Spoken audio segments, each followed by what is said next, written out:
Yes, sir. What up, ladies and gentlemen, boys and girls all over the world? And to the haters, we love you. We adore you. You are necessary. Let's put that out there. We need you. And all of those who love you, we need you as well. Absolutely.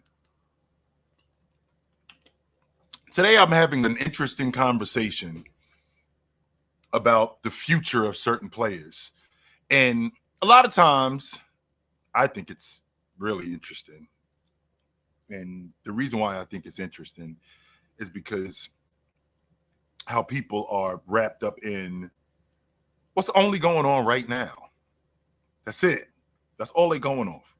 What's going on right now, what they see right now. They can't see into the future. And with them only going off what's going on right now,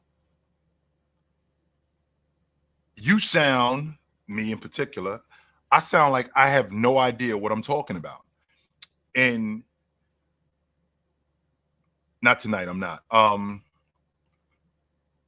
of the guys that the guy I was supposed to go up against tonight, he can't go. So I get a bye in the first round. That's what that is. So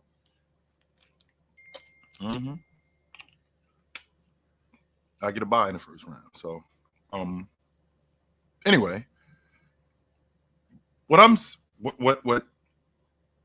watch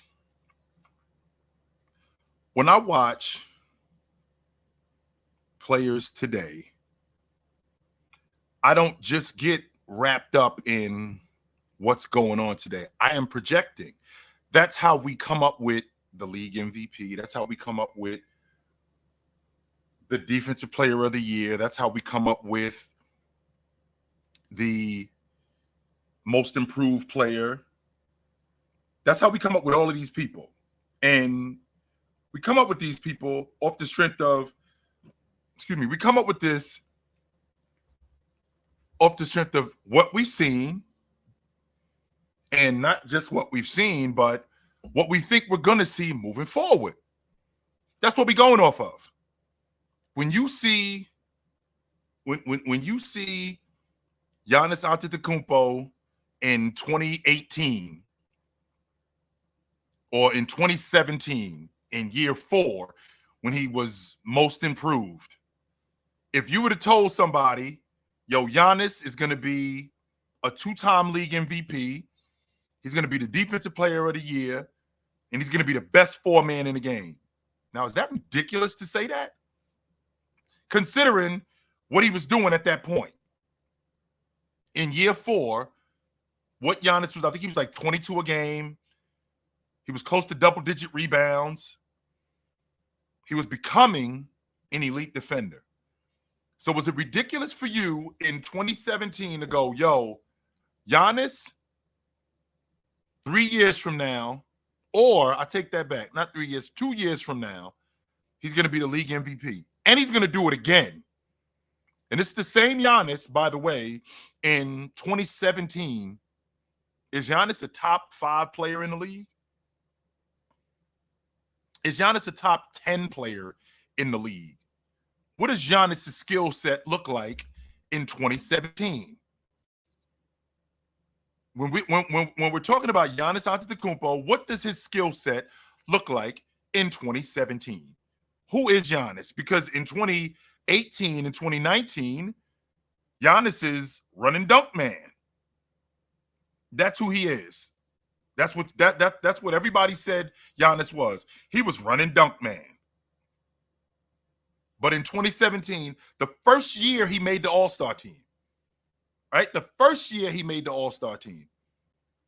If you say that Giannis Antetokounmpo, this guy is the best player in the league in 3 years. And by the way, in 2017, James is still running around. Leonard had the year that Leonard had in 2017. He had just come off. I think in 16, he had finished second or third. Leonard finished second or third in league MVP votes that year. In 17, he was first team All NBA, right? So if if you're projecting in 2017 to say, yo, Giannis Antetokounmpo in 2020, not in 2016, not in 2018, but in 2017, Giannis Antetokounmpo, he's going to be the best player in the league. How is he going to pass Kevin Durant? How is he going to pass LeBron James? How is he going to pass Anthony Davis? How is he going to pass James Harden? How is he going to pass all of these guys? And Joker hadn't even shown up yet, by the way, in 2017. Joker's not even here yet. We haven't seen Joker yet. We don't know who Joker is. We don't know what Joker is about. We haven't seen Joker yet.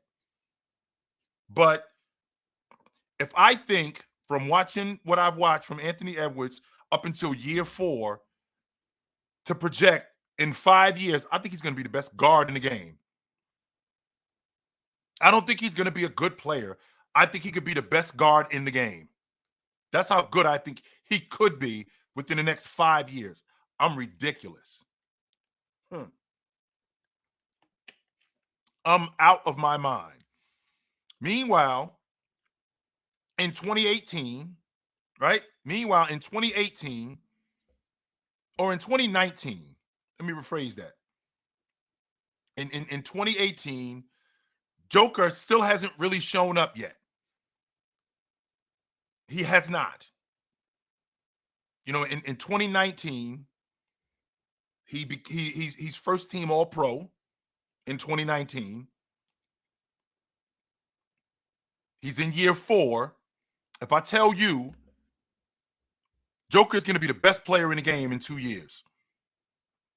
In 3 years, in 4 years from now, 5 years from now, Joker's the best player in the NBA. This guy right here. Now, by the way, James is still running around. KD still running around. Joel Embiid, you seen what he's been doing. You guys still love, and in 2019, at the end of the 2019 season, the Raptors had just won the NBA championship. With them winning the NBA championship, with them winning the NBA championship, Leonard at that point is considered the best player, arguably, in the world, next to James. Curry's still running around, right? So we have guys like this running around. And if I told you at the end of the 2019 season, in 5 years, Joker's going to be he ain't going to be the best big man in the league. No, he's not. He's going to be the best player in the league. And are you ridiculous? What up, Savants? Are you ridiculous? Am I ridiculous? Are you ridiculous when you say that? Are you crazy to say that, considering? Now, I bet you if there were some people that you said that to at the end of the 2019 season, Joker's going to be the best player in the game.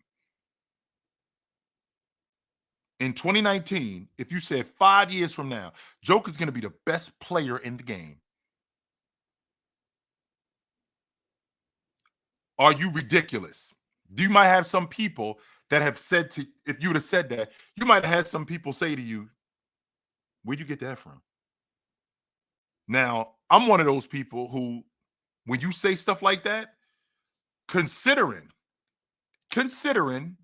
what's going on, I want to check your temperature. Okay, what are you looking at that I'm not seeing? When you tell me in 2019, 5 years from now, by 2024, that's 5 years from now, Nikola Jokic is going to be the best player in the game. Okay, what are you looking at? What am I missing? What don't I see that you looking at? How much better? Because by that time, Joker is in year 4. He hadn't gotten in better shape yet. That had not happened.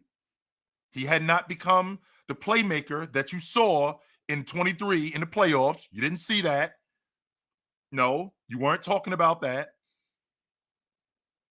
We all knew about how deficient he was on defense, even though he was trying, right? Even though He was trying. He was deficient on defense. And in 2019, realist, Joker was not a top 3 player in the game. That's a fucking lie. No, it is not. No, he was not. I'm sorry for cussing, but no, he was not, sir. Absolutely not. No, he was not. I'll take it a step further than that. Take it a step further than that, realist. In 2022, in 2021, when Joker won the league MVP, was Joker a top 5 player in the game? And I'm going to name you 5 players, realist. That's what I'm going to do right now. I'm going to name you 5 players, and you tell me where he falls in the, okay, let's even say 20, like I said, 2021. 2021. That's as far as I want to go. I don't even want to, I want to go past 2020. Let's go to the next year, the year he won the league MVP. I'm going to name you 5 guys, 5 of them, and you tell me where Joker falls in these pantheon of players in 2021, the year he wins the league MVP. James, Leonard, KD, Curry, Giannis. I didn't even mention James Harden. I left James Harden. I left James Harden out of it. I'm just gonna give you these 5 players: James, Leonard, KD, Curry, Giannis. I'll leave James Harden off the board in 2021. Is Nikola Jokic a top 5 player in the game that year? And the reason why I'm asking this, and realist, this is why I'm asking you this. I'm asking you this because 2 years ago, because you said in 2020, I'm actually taking it a step further than that. Right? I'm taking it a step further than that. I'm going to his MVP year. Right? I'm going to his MVP year. So I want to rewind back to 2019 when he was first team All-Pro.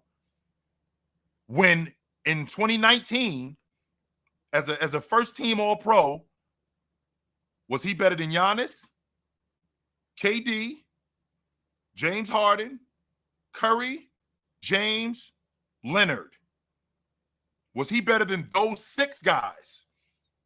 Or Joe, and I didn't mention Joel Embiid in 2019. I didn't. I'm bringing this up to ask you, right? I'm bringing this up to ask you that in 2019, is it ridiculous for you to say, is it ridiculous for you to say 5 years from now, right? 5 years from now, that's going to be the best player in the game. Considering what you saw in 2019, and he might not have been a top 5 player in the game in 2019. And I just gave you, and like you just said, top 7, top 8. Is it ridiculous for you to say that, yo, 5 years from now, that's the best player in the league? Because you're projecting, right? And this is before Joker drops 35 pounds. This is before he becomes the distributor that he becomes. This is before he becomes the playmaker. This is before he shoots the long ball the way he does. This is before he does all of that stuff. You just saw him that year in 2019, and you go, that right there is going to be the best player in the game in 5 years. Just seeing what you saw right there. So when you see Giannis, right? When you see Giannis in 2017, this is year 4 of Giannis, and I'm going to give you some names before we move on any further. In 2017, this is Giannis's first year. He made the All-Star team, and he made the All-Pro team that year. AD, James, KD, James Harden, Leonard, Curry. That's just 7 guys. Right? That's just 7 guys. I didn't mention Russell Westbrook.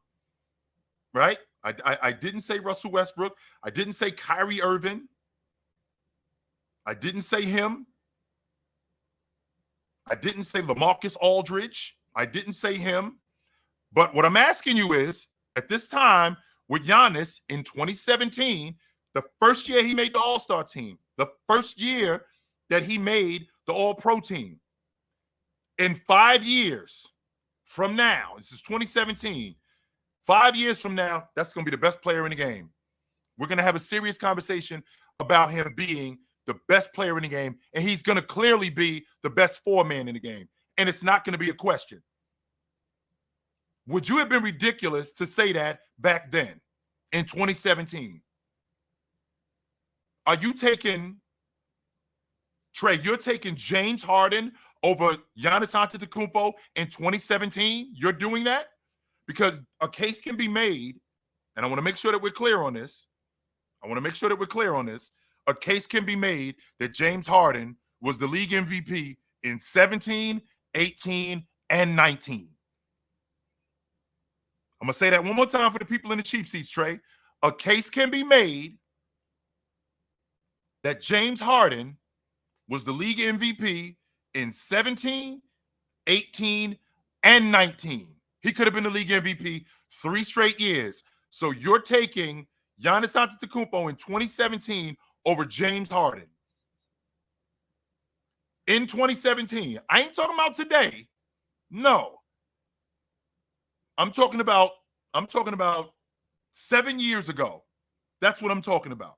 You're taking James Harden over Giannis Antetokounmpo. You're taking Giannis over James Harden. The reason I'm bringing this up is because we project. That's what we do. When I watch a player, I see the potential. I see what his game looks like. I see what kind of progression he could make. The kind of progression that he could make, and I go off of that. Peace, go.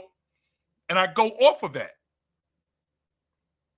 So when I watch Anthony Edwards in year 4, I'm thinking to myself, 5 years from now, he's going to be the best guard in the game. I think he's going to be smarter. I think that at 23 years old today, 5 years from now, he'll be 28. He'll still be in the prime of his athleticism.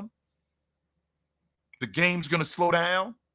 He's going to see the game way different 5 years from now than he does today, barring injuries. What up, Krev? Barring injuries. What about Giannis in 2017? If you saw him in 2017, because I can tell you that in 2017, did I have Giannis as the best player in the game? No, but I did think that he was on his way to being the best four-man in the game. I did think that because I was looking at the other four men in the game. I did think that, I think he could be the best four-man in the game. Him being the best player in the game, I did not see that. I'll be lying to you if I said I'll be lying to you if I said that's the best player in the game in 5 years. I didn't say that. I did think that he could be the best power forward in the game. I did say that. And the reason why I saw that, I saw him filling out. I saw how rough and rugged his game was. And I'm like, that's the consummate four-man with an elite skill level. How he gets downhill. How he gets to the basket. How he competes on the defensive end. How he rim protects. I think he's going to have a case to be the best four-man in the game. Him and Anthony Davis. Because that was a conversation. Right? That was a conversation. Anthony Davis and Giannis Antetokounmpo, probably around 2019, 2020, when the Lakers won the NBA championship. That was definitely a conversation. So I say that to say, when I look at what Anthony Edwards has done up until this point, because remember, I'm projecting. And I saw him earlier this season, and I said earlier this season, I might have even said it last year, before the season started, when I saw them lose in the playoffs to Denver. When I saw them lose in the playoffs to Denver, when I saw them lose in the play-in to the Lakers, and how he competed, what he did on both the offensive and defensive end, the kind of complete player that I thought he could be. When I watch that, I'm saying to myself, that's the best two guard in the game in the next 2 to 3 years. I said this last year. I said in the next 2 years, And I said this last year, I said in the next 2 years, that's the best two guard in the game. So am I ridiculous with watching Anthony Edwards this season in year 4 to think that 5 years from now, he's going to improve exponentially? I don't think I'm ridiculous saying that at all, because I look at his growth. Now, the idea that Anthony Edwards has never been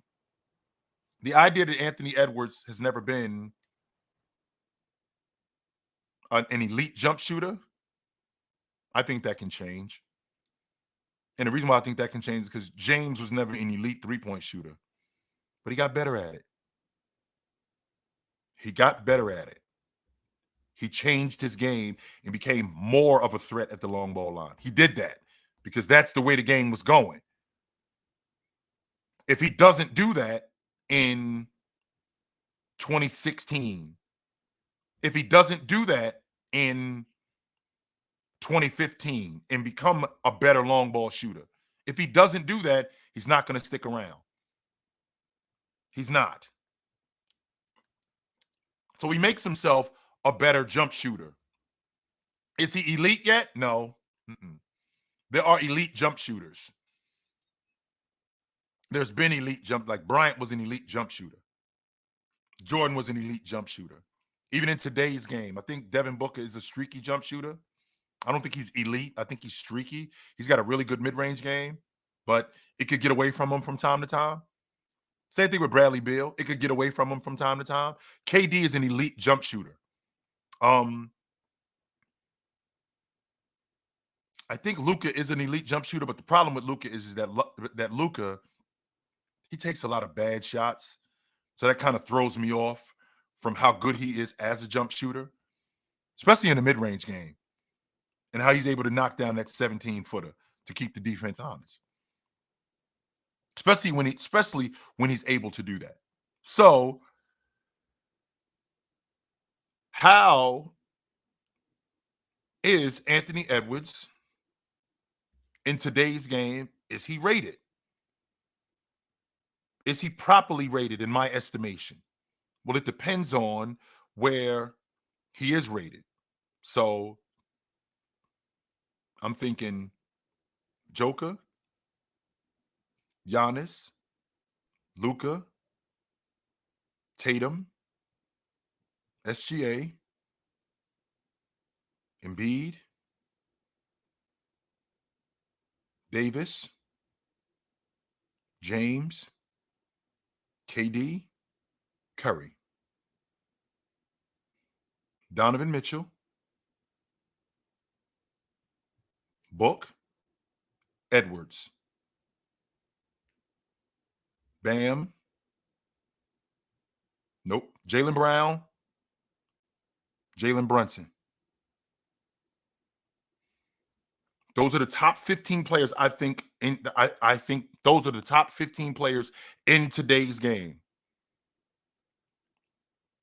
Right? Those are the top 15 players I think in today's game right now.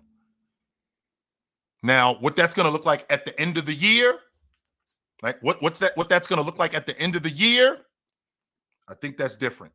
And I know that players tend to move, whether it's injury, whether it's underperforming.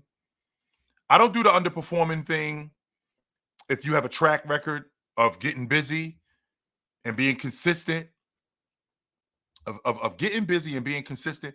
I don't move you. That doesn't work for me. You have to do something.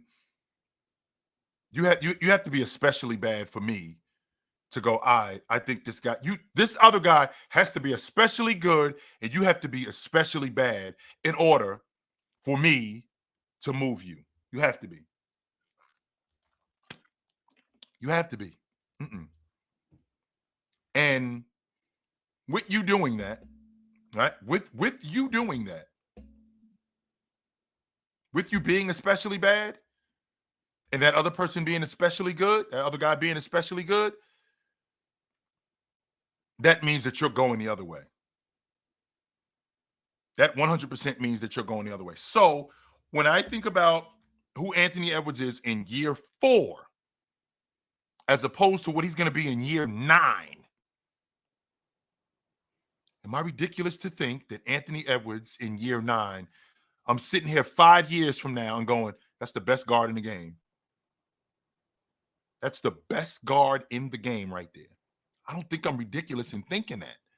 I don't. And the reason why is because I've seen it in the past with other guys when I project what Anthony Edwards can improve on. He can improve and be a better jump shooter. He can improve on that. Now, him being an elite jump shooter, I think if you play the 2 guard in the NBA and you are the best 2 guard in the game, or you are in the conversation as the best 2 guard in the game, I feel like that you have to be better than a streaky jump shooter. You got to be better than good as a jump shooter. You got to be better than that. Devin Booker can be from time to time, but Devin Booker got a money stop and pop game. Money. Donovan Mitchell got a money stop and pop long ball game.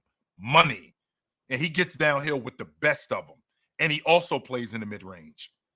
He is great in the mid-range. So I feel like with Anthony Edwards, what has to happen with his game, that's why I'm projecting, I feel like that jump shot has to get more consistent. I feel like when he pulls up from 17 feet, whether it's in transition or whether it's coming off a curl screen, that's got to be cash.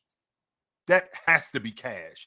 If I'm gonna start talking about you, if I'm gonna start talking about you like I talk about the best 2 guard in the game, and that's you,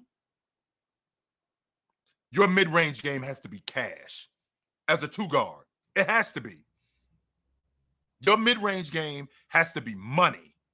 I know that I know that the long ball is a little bit different because there's a lot of guys in the league that have a money long ball game, but they don't do the other stuff.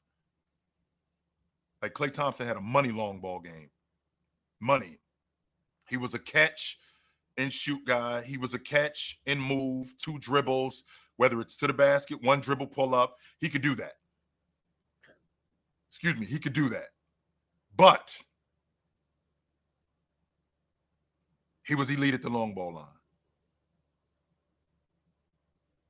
But he had a forte, and his forte was at the long ball. He was money there. You can't leave him open.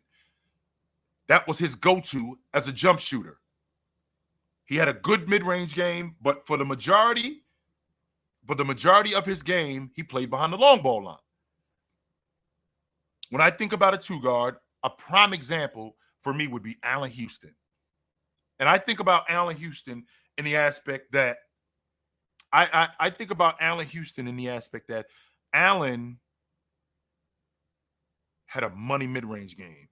Coming off a curl cut, coming off a fade, shot fake, 1 dribble, 16 feet, 18 feet, money. And he could always get to it.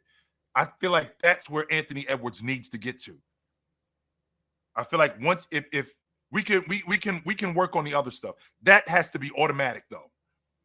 That has to be where he can consistently rely on that consistently.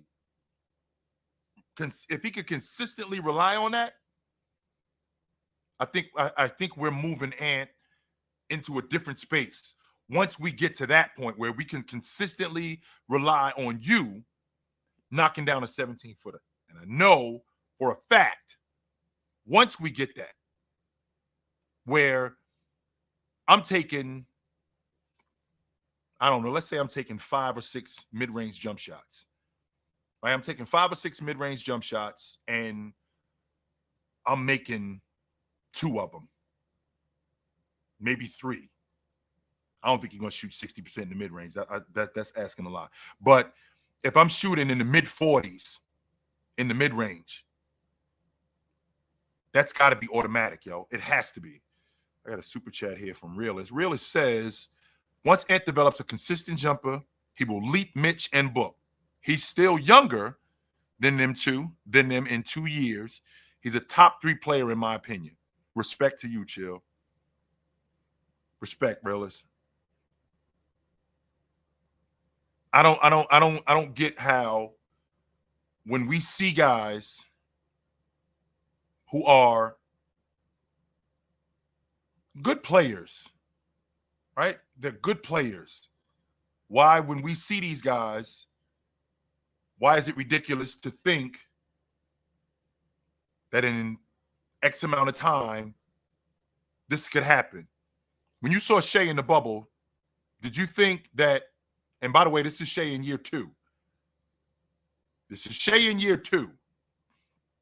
When you saw Shea in the bubble,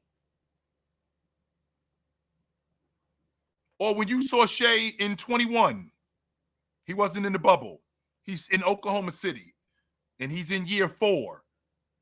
Are you looking at Shea in 2021 and going, he's going to be the league MVP one day? He's going to be the best league guard in the game. Are you looking at Shea and saying that in 2021? Is that a conversation? No, it's not. It's not. You are not in 2021. You are not sitting down telling me that Shea Gilgeous-Alexander 3 years from now is going to be the front runner for the league MVP. You're not saying that to me. You're not. You're not. And the reason why you're not saying that to me is because when you watch him, what you're looking at, because we got to be honest when we talk about projecting players, we have to use our eyes, be honest with ourselves with our eyes. We got to look at the production and be honest about the production. Don't let the eyes and the production throw you off. Put them both together. Don't let the eyes and the production throw you off. Put them together. Because the eyes and the production, very rarely do you go, yo, this doesn't match up. Like, this doesn't work. Very rarely does that happen. Very rarely. So we have to use our eyes, look at the production, match those two, and then you project on what this guy is going to be. Because I stand on the logic.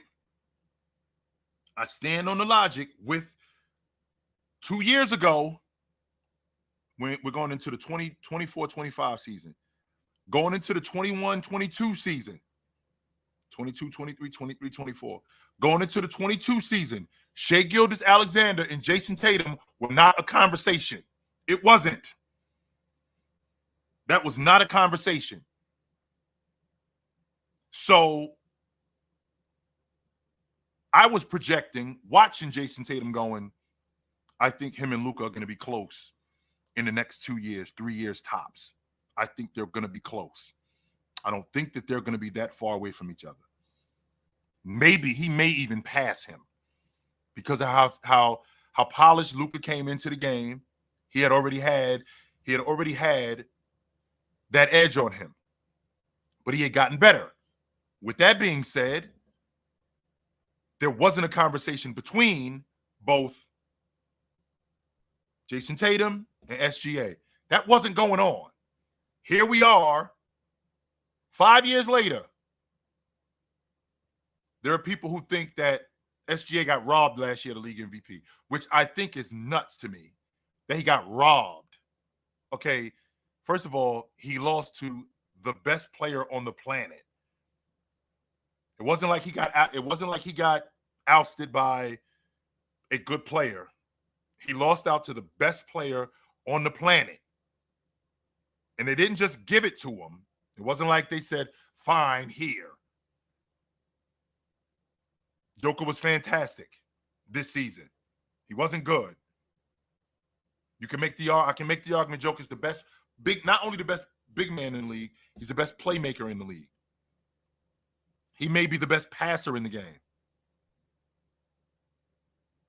He may do that. He may be the best passer in the game. The best playmaker in the league. He may be the best rebounder in the game. So I say that to say we go from 2 years ago in the 21-22 season for him not, all right, for him not being in the conversation to him now, for him not being in the conversation to him now being a legit league MVP candidate. Being a legit league MVP candidate. That's legit. That's not my opinion. That's a fact. That's going on. He's a legit league MVP candidate. Nobody said that 2 years ago, though. You didn't. Not in 21, did you? Not in 21, you didn't say that. No, you did not.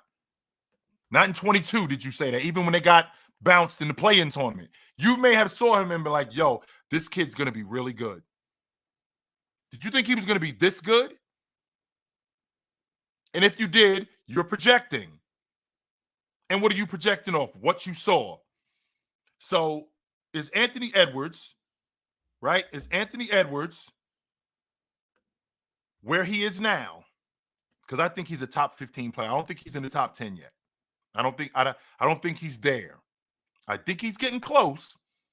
I think after this season, I think we can have a real conversation about him being a top 10 player. I don't think he's there yet because I am not a prisoner of what I saw in the regular season. I'm not a prisoner of what I saw in the playoffs and in the Olympics. No, I'm not a prisoner of that. I was talking about Anthony Edwards. Last summer. I was talking about Anthony Edwards last summer during FIBA when in that FIBA tournament when they weren't very good. I had him. I said in 2 years he'll be the best two guard in the game. In 2 years, I think he will be. I think he'll be the best two guard in the game. I don't think he's there yet. I think he's getting close. I think I'll see improvement this year. And I think that improvement will continue because we're going into year 5 with him. And you guys know how I feel about year 5. Right? You guys know how I feel about year 5. And I think that there's a lot of misunderstanding about when I say year 5. Yes, Francisco, I can name my top 15 players. Can you name yours? But I can name my top 15 players, sure. Joker, Giannis, Luka, Tatum, SGA, Embiid, Anthony Davis, James, KD, Curry, Donovan Mitchell, Devin Booker, Anthony Edwards, Jaylen Brown, Jalen Brunson. I think those are the 15 best players in the game today. That's who I think the 15 best players in the game are today, as of right now. But like I was saying, I saw him last summer in the FIBA World Championships. And seeing him last summer in the FIBA World Championships, I'm thinking to myself, that's the best two guard in the game in 2 years. Not in a year, not in 5 years. I think in 2 years tops, that's the best two guard in the game. I see the progression. I'm not a prisoner of the moment, what he did in the playoffs. I'm not a prisoner of the moment, what he did in the Olympics, because he was damn good. But there's still holes, big holes that need to be fixed, that need to be filled. And I think he'll fill them. I do. I think he'll fill those holes. I won't argue that. I think that he'll fill those holes, and I think he'll be better. I just don't think he's there yet. So with that, I feel like him being with that, I feel like him being a top 15 player today, I don't think that's ridiculous. I don't think I'm ridiculous in thinking that. Just like I don't think I'm ridiculous in thinking in year 9, which is 5 years from now, he'll be the best guard in the game. I don't think that's ridiculous for me to think that, considering who he is already. what he's already done, what you said about Giannis in 2017, what you said about Joker in 2019, what you said about Curry in 2014, because I can tell you right now, Steph Curry in year 4, 2013. Steph Curry in year 4, that was in 2013. If you told me, yo, that's the best player in the game, 5 years from now, that's the best player in the game, I would have been like, no, mm-mm, I don't think so. Mm-mm. Even though we get to 2016, and there's a real conversation. Even though I never thought he was better than James, never. There was never a time when I thought he was better than James. But when we get to 2016, there's a real conversation that Steph Curry is the best player in the NBA. The best player in the league. So I think that's what I think it's interesting when I say something like that. When I'm projecting, I'm ridiculous. But when you see this guy years ago, and then here we are today,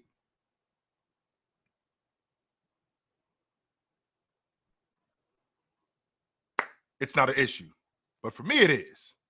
I think that's interesting. So I want to hear what you guys have to say about this, though. I'm interested in your idea. So what up?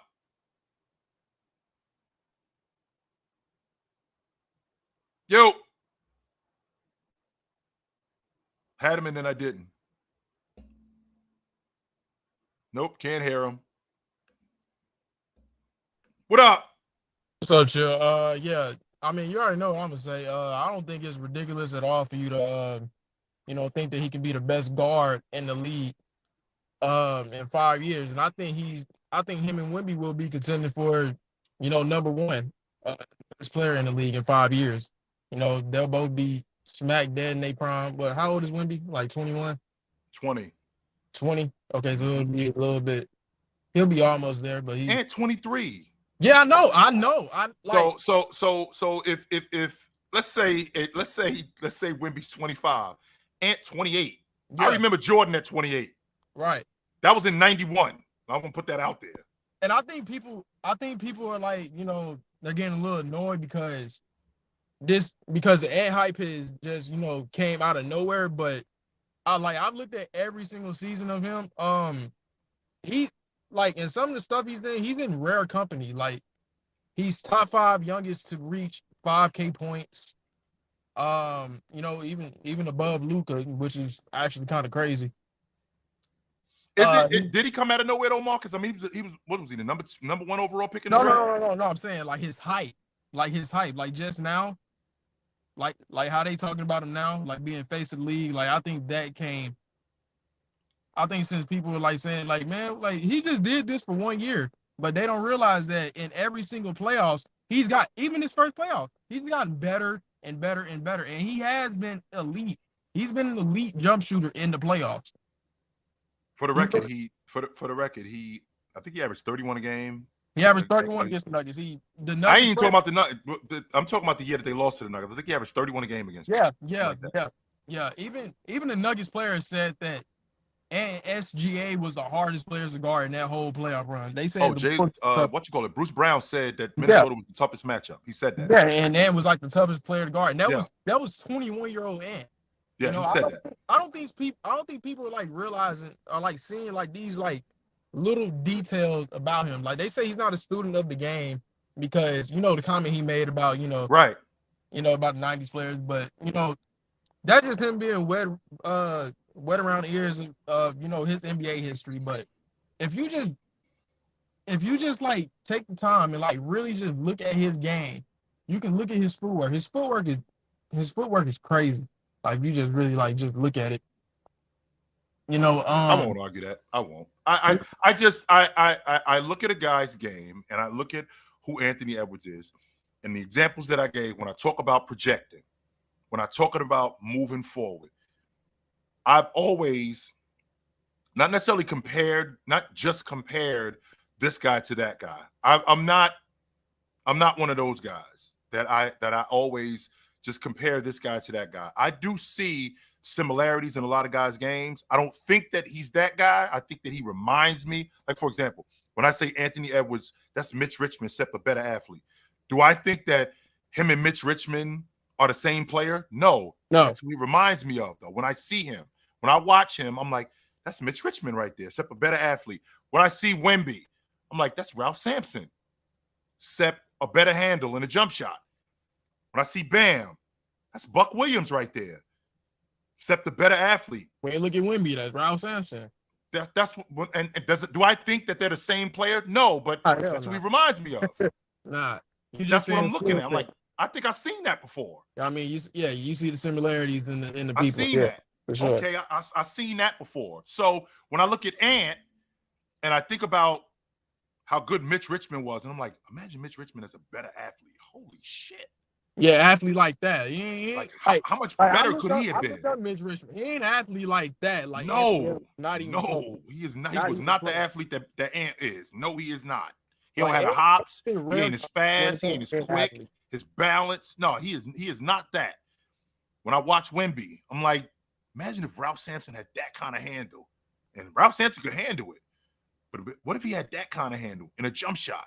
And Ant's not injury prone either. Wow. That's the thing too. Ant's not even injury prone.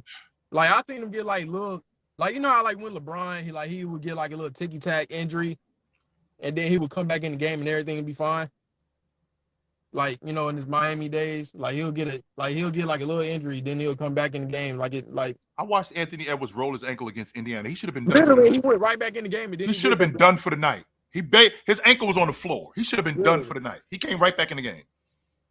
He came right back in the game, and then right back in the game. On that dunk on Collins, I think he even broke his damn hand and he came back in the game, and he was still doing work. Like, yeah, it's just certain tendencies about players that you can just like see that like what's it for me is that I want to see if this guy really, really, really wants to end and is one of those players. We'll see, y'all. Yes, we will. All right, Marcus. Good to talk to you, brother. All right. What up? Hey, how's it going, man? You can hear me now? You hot? All right, cool. All right, first I'm gonna say, Anthony Edwards is really high on my list for sure, but and this is probably a little controversial, but I don't see him much more than like a really good scorer, and probably will be an elite scorer in a few years. But in terms of like a multi-dimensional player, I want you to keep going. Don't stop there. I want you to keep going. Now, when you say an elite scorer for a few years, what's a few years in your estimation? I'd say because what was he averaging this year? About 26 a game. He's about 26 a game. 26. Okay, I mean, so next year it'd be interesting to see where he's at next year. But I think his focus would really be on scoring the ball. I don't think there's much pressure on him to have to be a facilitator. So I don't know. To me, Shai has a lot more on his plate in terms of having to lead a team, having to share the ball, and be able to put the ball in the bucket at the same time.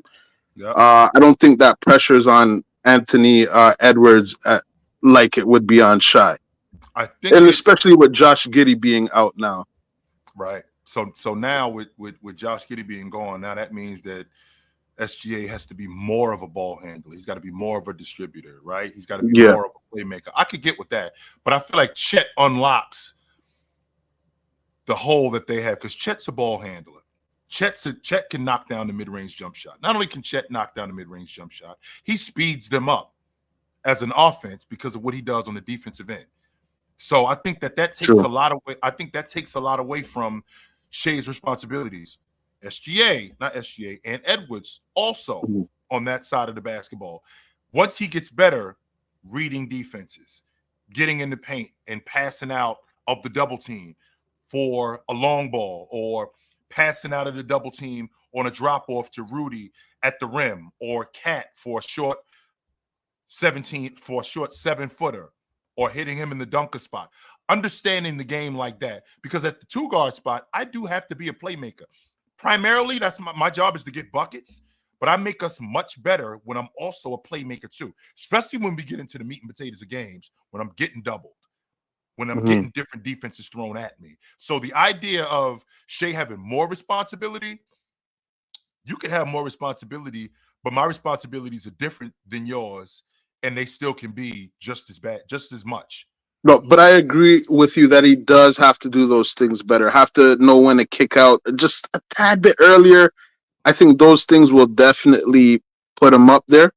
I'm not worried about him scoring. I know that's what he does exceptionally well, and he's going to keep doing that. But could I ask you, who would you say is a better playmaker between Devin Booker and Anthony Edwards?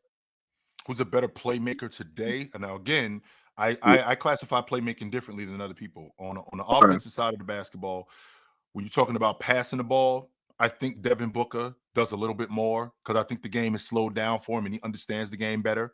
So I think that Yeah. he's a better distributor. I think he's a better playmaker where he get into the lane and he'll beat up on your big man, recognizing the game,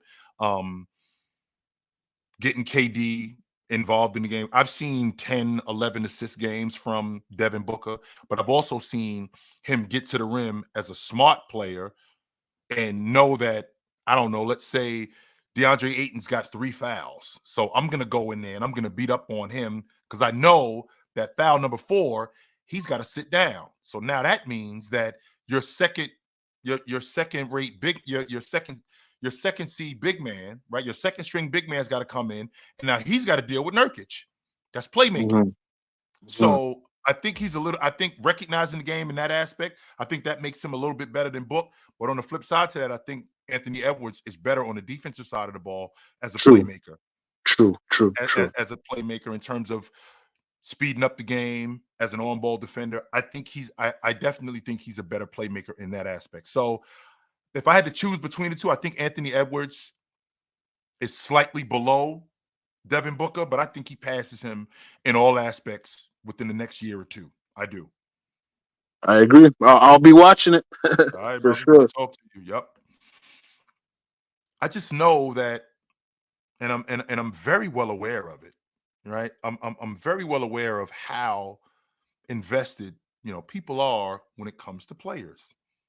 I know. I'm 100% confident I'm 100% confident when I bring up a player of yours who you're emotionally invested in, because you can't tell me that you're not emotionally invested in this player when somebody says something bad about him, right? Somebody says something bad about him, and then that ruffles your feathers. Emotionally, you're invested in them. 100% you are. Excuse me, 100% you are. So because of that, right? 100% you are. So because you're emotionally invested in them, it kind of blinds you to what kind of player they are. This is what I'm talking about when I say you have to use your eyes and be honest with yourself. You have to use your eyes and look at the numbers and be honest with yourself. You have to do that, because if you don't do that, then being closed-minded and just saying, yo, you're invested, you're being emotional. You are too. You dig somebody. You can't sit there and say to me that you don't have a favorite player. Yes, you do. We all do. You can't sit there and say to me that you don't have favorite players that you watch specifically. Yes, you do. Um, because of that, when somebody says something about them, you have an emotional reaction. Now, you might be conscious of your emotional reaction and you're not overly emotional, because because you're defending a player, that doesn't necessarily make you emotional, overly emotional. Okay, you're defending this player. So what? What's the big deal? I don't get it. So I think that and to answer your question, Clips, my opponent wasn't able to make it tonight. So that's what happened. My opponent wasn't able to make it tonight. That's what happened. And that was it. But where I'm at with it, not where I'm at when I talk about Anthony Edwards, I think he's a top 15 player in today's game. That's as far as I'm going right now. Now, can that change in the future? Yes. Will it change in the future? Yes. Because I do think that he's going to be better. Right? I do think that he's going to be much better. And you think that's a tough question, Mos? Like, who wins the title first, Ant or Luka? You think that's a tough question to answer? You think that's a hard question to answer? Because it's not. No, it's not. And the reason why I'm saying that is because the reason why I'm saying that is because who is doing the better job in building a championship unit? We don't know. As of right now, it looks like it's Minnesota. Dallas handled them. Sure they did. Minnesota's going to be back. I think that would have been a better matchup against Boston. I think we could have seen, if Minnesota ended up in the championship, I think we could have seen a 6-7 game championship series. I think we could have seen that. So with that, right? With that, however this team continues to get better, this Minnesota team, because I feel like the window for them, the window for them with the collective bargaining agreement and how the money is situated, these windows for these teams are not open long. I don't think that we're going to see the Golden State Warriors like we did when they had Curry on the cheap, when they had Draymond on the cheap, when they had Bonds on the cheap, when they had Clay on the cheap. I don't think we're going to see that.